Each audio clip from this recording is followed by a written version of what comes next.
దేవుని పరిశుద్ధ నామమునకు స్తోత్రం కలుగును గాక. అందరం రెండు చేతులెత్తి దేవునికి స్తోత్రం చెల్లిద్దాం.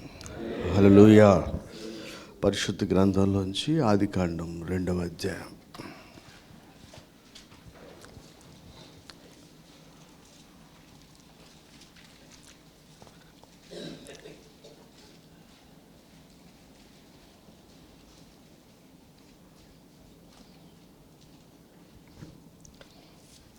పదిహేనవ వచనం చదువు.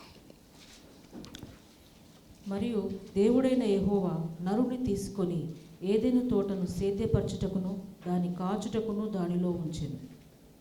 మరియు దేవుడైన యెహోవా, ఈ తోటలోనున్న ప్రతి వృక్ష ఫలములను నీవు నిరభ్యంతరంగా తినవచ్చును, అయితే మంచి చెడ్డల తెలివినిచ్చు వృక్ష ఫలములను తినకూడదు. నీవు వాటిని తినుదినమున నిశ్చయంగా చచ్చెదవని నరునికి ఆజ్ఞాపించెను. చాలు. పరిశుద్ధుడా, పరలోకమందున్న తండ్రి, నీ దాసులమైన మేమందరము వేకువజామునే నీ సన్నిధికి రావడానికి మీరు మాకు ఇచ్చిన ఈ మంచి సమయాన్ని బట్టి మీకు వందనాలు చెల్లించుకుంటున్నాం. చదవబడిన లేఖనంలోంచి మా అందరితో మాట్లాడండి. మా అందరికీ వినుబుద్ధి గ్రహించు హృదయాన్ని దయచేయమని యేసు నామములో అడుగుచున్నాం తండ్రి, ఆమేన్. పరిశుద్ధ గ్రంథం బైబిల్లో దేవుడు ఆజ్ఞాపించిన మొదటి ఆజ్ఞ ఇది. మనిషిని చేసిన తర్వాత మనిషి కోసం ఏదైనా తోటను నాటి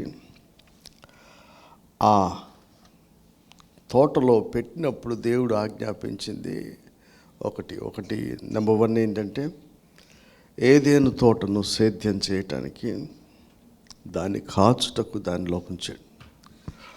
ఒక పని, ఒక ఆజ్ఞ ఫస్ట్ మనిషికి. ఈ రోజుల్లో మనకి ప్రపంచంలో ఫ్యామిలీస్లో పిల్లలందరూ కూడా ఎవరికి తోచినట్టు వాళ్ళు ఉండడం అనేది అదొక మంచి జీవితం కింద భావిస్తున్నారు. ఎవరికి ఎవరు ఏం చెప్పకూడదు, ఎవరికి తోచింది వాళ్ళు చేసేయాలి.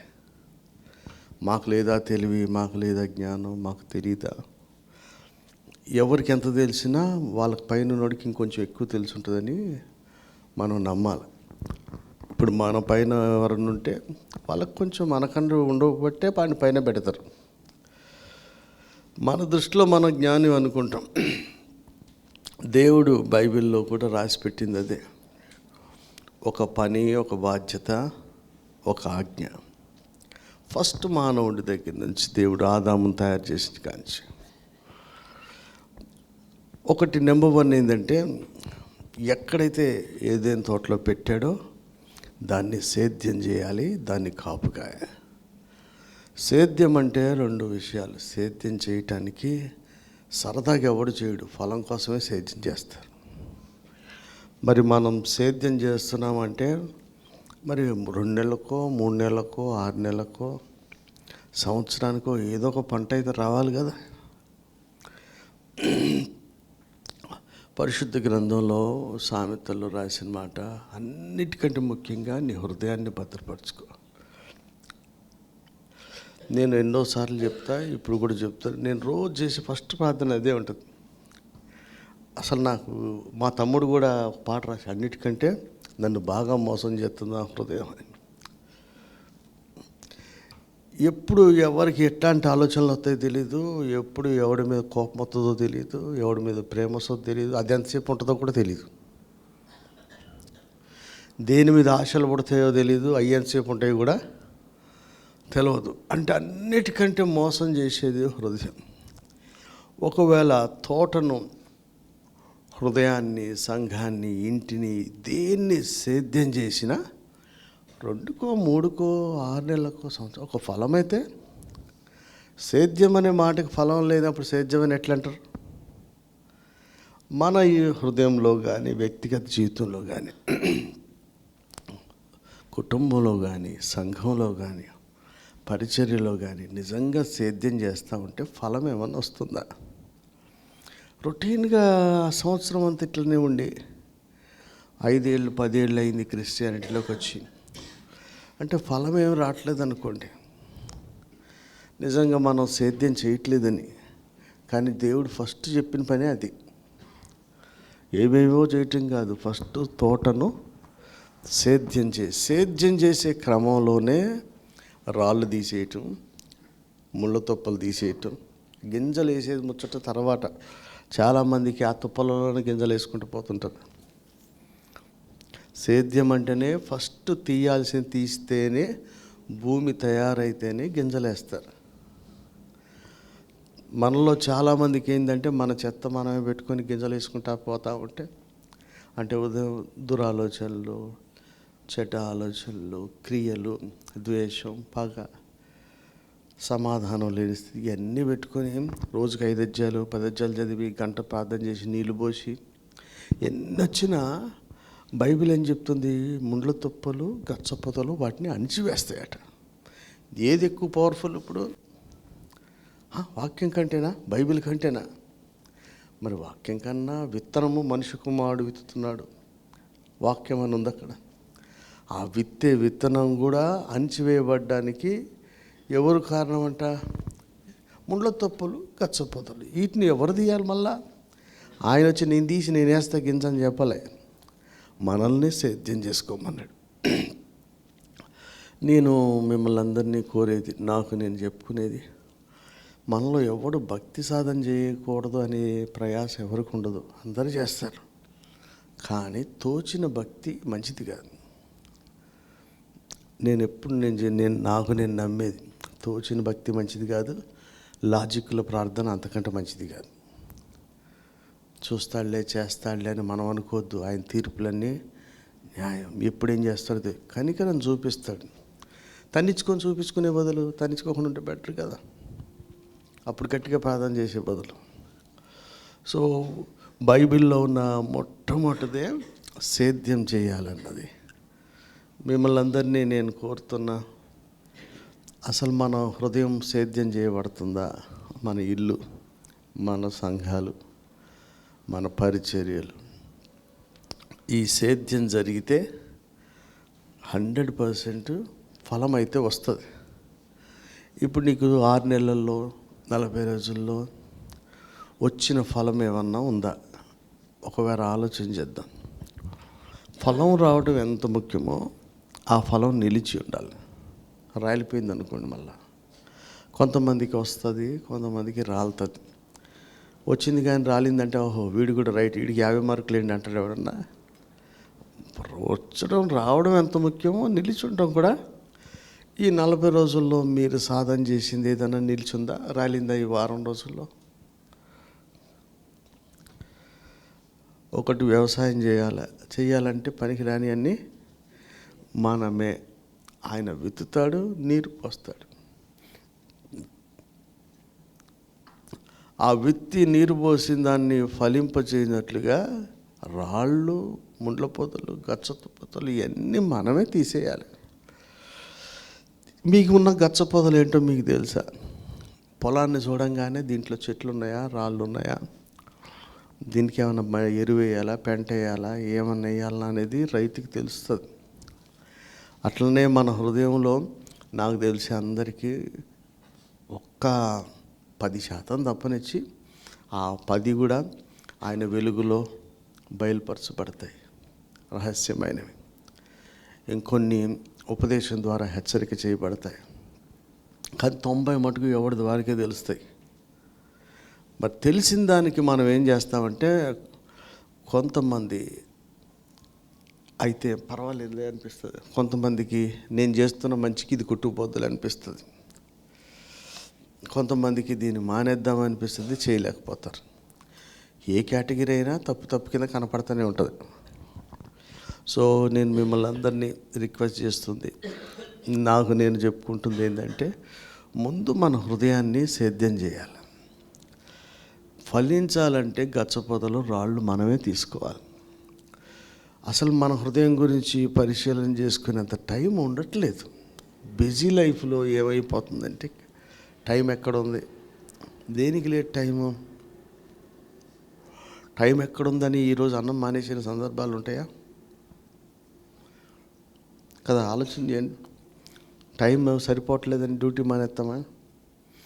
ఏది మన గురించి మనం ఆలోచించుకోవడమే మానేస్తున్నాం ఈ బిజీలో పడిపోయాం.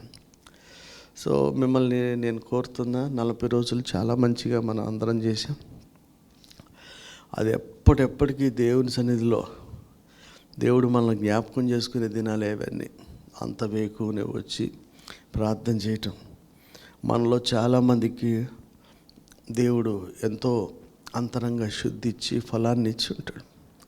మరి అది నిల్చుంటుందా? కొన్ని అబౌట్ టు ఫాల్ అంటారు, అంటే పడలేదు కానీ ఇంకా తొడుగు మీద వేలాడుతుంటాయి. కాసేపు అయితే పడేది అది, మళ్ళీ దాన్ని అంటించే అవకాశమే. అబౌట్ టు ఫాల్ అంటే అది అంటించుకుని ఎంత గమ్ము పెట్టినా అది ఆగదు. అది ఎట్లయినా నువ్వు గమ్ము పెట్టి అంటించావు అనుకోండి, కింద ఫలం తయారు కాదు. రాలేదానికి గమ్ముతో ఏముంటుంది, కరెక్ట్గా అతుక్కుంటేనే అది పక్వానికి వస్తుంది. కొన్ని ఆర్టిఫిషియల్గా కొంతమంది అమ్మనో నాన్ననో పాస్టరో పెద్దోడో ఇంట్లో ఎవడో వాడో గంబిట్టి అంటించినట్టు అట్లా కనిపిస్తుంటాడు. అంటే ఏమవుతుందంటే బలవంతం మీద అంటించింది కానీ ఫండ్ ఎట్టుంటే తొడడానికి అంటుకొనే ఉంటుంది, కానీ దాంట్లోంచి వచ్చే సారము జీవము దీంట్లోకి అయితే రాదు. మరి ఎలా ఉన్నాం ఒకసారి ఆలోచన చేసుకొని మనం అందరం, నేను పదే కోరేది ఏంటంటే మన గురించి మనం ఆలోచన చేసుకుని అంత టైము దయ్యం మనకి ఇవ్వకుండా బిజీ పెట్టేసింది. చదువుతూ ఉంటాను. నా మటుకు నేను బైబిల్ చదువుతుంటాను, మస్తు చదువుతుంటాను, నోట్స్ రాస్తుంటాం. కానీ వ్యక్తిగత పరిశీలన ప్రతి నైటు చేసుకోవాలి. వేకువజామున లేచి చేయాలి. నా లైఫ్లో ఎప్పుడు నేను సేపు పడుకోవాలి. 4:45 రమ్మే వచ్చి లేపింది నన్ను. నాకు ఎప్పుడు శరీరంలో బలహీనత ఉంటే కానీ అట్లా నిద్ర రాదు. 9:30కే పడుకున్నా నేను. 4:45కి లేవడం ఏంది నేను అనిపించింది అనమాట. అమ్మో ఏంది ఇది, సంవత్సరంలో ఫస్ట్ రోజు నేను అందరినీ రేపు తిట్టేటోడిని నేను పడుకున్నా. నాకు అనిపించింది ఈ పిల్లకాయలందరికీ మంచి అవకాశం దొరికినట్టుంది, నువ్వు కూడా పడుకున్నావు కదా, నేను రేపు అంటాను నన్ను అనిపించింది. నేను సాధారణంగా నాకు ఎప్పుడైనా ఒంట్లో బాగోలేకపోతే తప్పితే నిద్ర పడుకోను నేను. అప్పుడప్పుడు మీరు చూస్తూనే ఉంటారు, బలహీనంగా ఉంటే ఇక్కడే పడుకుంటాను నేను. కొంచెం బలహీనత ఉంటే నాకు ఆటోమేటిక్గా తెలియకుండా వెళ్ళిపోతుంది. నా మటుకు నేను ఆలోచన చేసుకోవాల్సింది, మీ కూడా ఆలోచన చేసుకోవాల్సింది ఎక్కువ ఏంటంటే మనం సేద్యం చేస్తున్నామా లేదా. మళ్ళీ సేద్యం అనగానే పనికిరాని ఫస్ట్ తీయటమే సేద్యం. సేద్యం చేయాలి, ఫస్ట్ తీసేయాలి, తర్వాత విత్తనం వేయాలి. తీయకుండా విత్తనం వేస్తే ఫలితం అయితే రాదు. సో మీరు నేను కూడా ఈ సంవత్సరంలో మనం సేద్యంలో ఏమేమి తీస్తున్నాము అన్నది, ఎందుకంటే దేవుడు చెప్పిన ఫస్ట్ పని అది.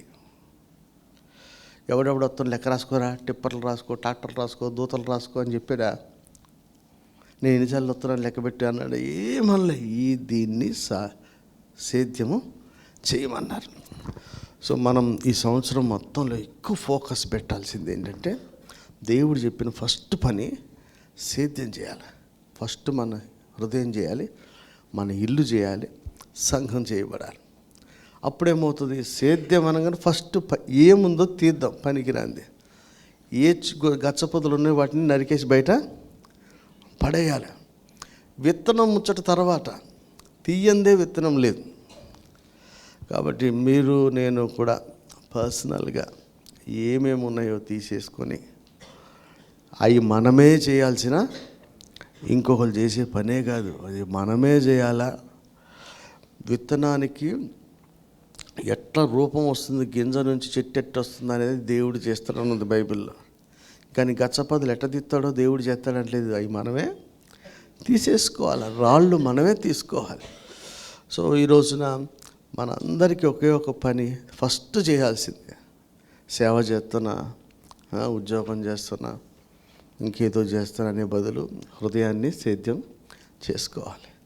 పిల్లలారా, పెద్దలారా, అందరికీ మనవి, మీ హృదయం మోసకరమైందని, మనందరి హృదయం మోసకరమైందని బైబిల్ చెప్తుంది. ఒకటిది కాదు. ఎంత మోసం అంటే వద్దనే చేయటమే. మోసం అంటే ఏంటి?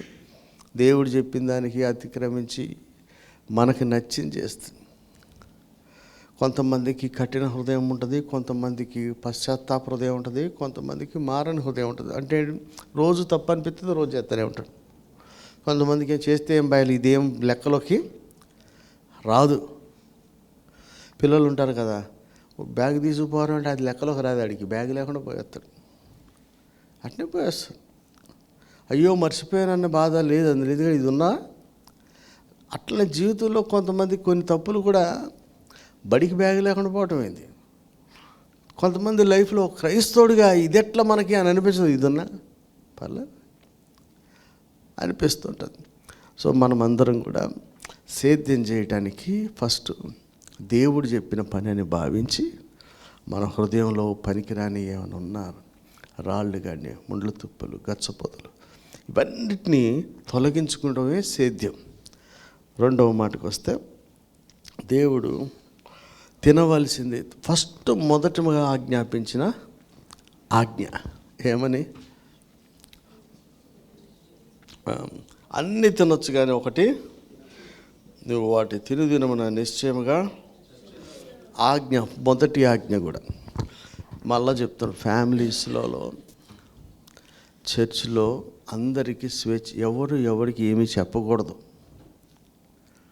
ఇంట్లో పిల్లలకి పెద్దలు చెప్తే బీపీ వచ్చేస్తుంది. ఎందుకు వస్తుంది? వారు అనుకున్నది ఒకటి, చేసేది ఇంకోటి, మనం చెప్పేది ఒకటి. నేను ఎప్పుడు ఇంట్లో ఒక మాట చెప్తా పిల్లలకి, అరే చెప్తే చేసేవాడు కూలోడురా, చూసి చేసేవాడు ఇంటోడు అని చెప్తా. మనకి సొంతంగా పనిచేసేవాడు ఎవడన్నా ఉంటే బాధ్యతగా వాడి ఇంటి మనిషి. చెప్తే చేసేవాడు ఎవడు? అడ్డ మీద కూలికి తెచ్చుకున్నాడు, ఆడు చెప్పిందే చేస్తాడు. సొంతంగా చేసి ఇది చేస్తే బాగుంటుంది, ఇది ఒకటి అడ్డు ఉంది తీద్దాం అని అస్సలు అనుకోడు. ఈ స్వేచ్ఛా జీవితంలో జనాలకు ఏమైపోతుందంటే ఆజ్ఞాపించడం అనేది అస్సలు తట్టుకోలేని విషయం. నువ్వు పెట్టకపోతే పెట్టపోయాను, బట్ట కొనపోతే కొనపోయాను, నాకు మటుకేమీ చెప్పమాక అంటున్నారు. చర్చికి ఎందుకు వస్తారంటే దేవుడిని ఆరాధించడానికి వస్తాం, మా దేవుడిని మేము ఆరాధించుకుంటే మధ్యలో నువ్వు చెప్పేది ఏంది అని రకరకాలుగా అనుకునే వాళ్ళు ఉంటారు. కానీ దేవుడే చెప్పినటువంటి మాట నెంబర్ 1 ఏంటంటే, ఆయన ఆజ్ఞ మొదటిది, ఏది చేయాలి ఏది చేయకూడదని మొదటి ఆజ్ఞ ఏదైనా తోటలోనే ఇచ్చాడు. అంటే ఆజ్ఞ లేకుండా, ఒక కట్టు లేకుండా ఉంటే జనాలు పాడైపోతారు. కొన్ని రూల్స్ అనేది ఖచ్చితమైన అవసరం. ఆ రూల్సే మనకి ఇబ్బంది. ఆజ్ఞని పాటించేవాడు ఆడి జీవంలోకి వచ్చేస్తాడు, ఆజ్ఞ అతిక్రమించేవాడు నశించిపోతాడు. కనుక ఖచ్చితంగా రూల్స్ లేవు. ఎన్ని రూల్స్ ఉన్నాయంటే అంత క్షేమం కింద లెక్క. చూడండి, ఆర్టీసీ బస్ ఎక్కగానే సేఫ్టీ రూల్స్ చెప్తారా? చెప్పరు కదా. ఫ్లైట్ ఎక్కగానే సేఫ్టీ రూల్స్ చెప్తారు. మామూలు ప్లేసులలో సెక్యూరిటీ ఉంటుందా? ఎక్కడైనా ఉన్నతమైన వ్యక్తులకి మంచి ప్లేసులకి వెళ్ళినప్పుడు సెక్యూరిటీ గ్యారంటీగా ఆ స్థలానికి ఉన్న ప్రాముఖ్యతను బట్టి సెక్యూరిటీ పెరుగుద్ది. మనకు ప్రాముఖ్యత దేవుడు ఇచ్చాడు, తన స్వరూపంలో పోలికలో చేయబడ్డాం కనుక మనకే ఆజ్ఞలు ఎక్కువ ఉంటాయి. వదిలేసినోడికి ఆజ్ఞ లేవు. తన బిడ్డలుగా తనతో పాటు సింహాసనం మీద కూర్చుని ఉండాలనుకున్న వాడి కోసమే ఎక్కువ చెప్తుంటాడు ఇవన్నీ. సో ఏది తినాలి ఏది తినకూడదు అన్నది మొదటి ఆజ్ఞ. ఈ సంవత్సరంలో మనందరం ఒకదానికి ఫిక్స్ అవ్వాలి. దేనికి ఫిక్స్ అవ్వాలి అంటే, కొన్ని రూల్స్ ఉంటాయి, రూల్స్ని పాటించే సిద్ధ మనసు మనకు ఉండాలి. అది దేవుడు చెప్పిన రూల్స్ ఏంటి? మన ఇంట వంట లేదంటారు కదా. అంటే ఇంటికి ఒక కట్టుబాటు ఉంటుంది, సంఘానికి ఒక కట్టుబాటు ఉంటుంది, బైబిల్లో కొన్ని ఆజ్ఞలు ఉంటాయి. ఇవన్నిటినీ కూడా మనం ఖచ్చితంగా పాటించి తీరాలి. ఇది ఏందో కొత్త పెడతాను అనొద్దు. ఫస్ట్లోనే ఏదైనా తోటలోనే ఆజ్ఞ ప్రారంభించబడింది. ఆజ్ఞను అతిక్రమించకుండా ఆజ్ఞను పాటించేవారిగా మనం ఉండాలి. అది ఏమన్నా కానీ అక్కడ చెప్పిన ఆజ్ఞ తినమన్నా ఏమో 90 ఉన్నాయి, 99 ఉన్నాయి అనుకోండి, తినొద్దన్నది మన మనసు ఎప్పుడో ఒకదాని మీదకే పోద్ది. మనిషి లక్షణం అది. ఏది వద్దంటే